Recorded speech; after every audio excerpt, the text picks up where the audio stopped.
Have you ever had to read a situation to know the best course of action? If you can do that well, you might have some wisdom. The book of Proverbs in the Bible says this: Do not answer a fool according to his folly, or you yourself will be just like him.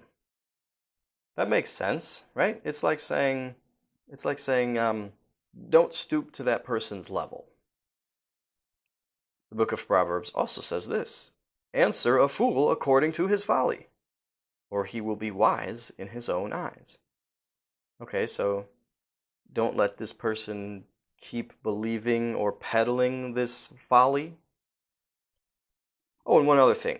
These are verses 4 and 5 in Proverbs chapter 26.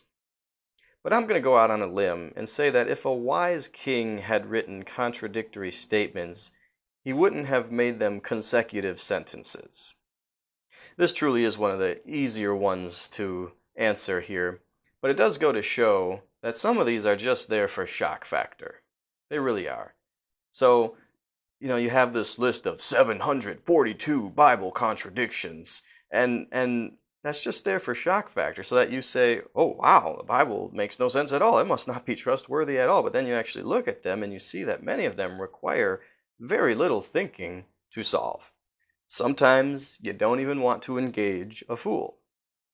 Sometimes that'll just make things worse.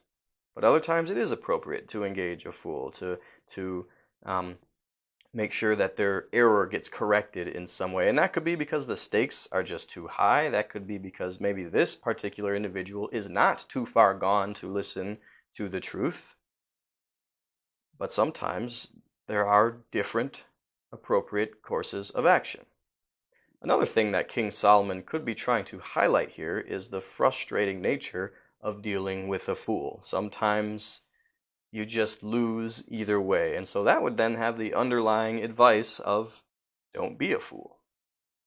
I'm Pastor Clinton. God bless your efforts to learn from his truth.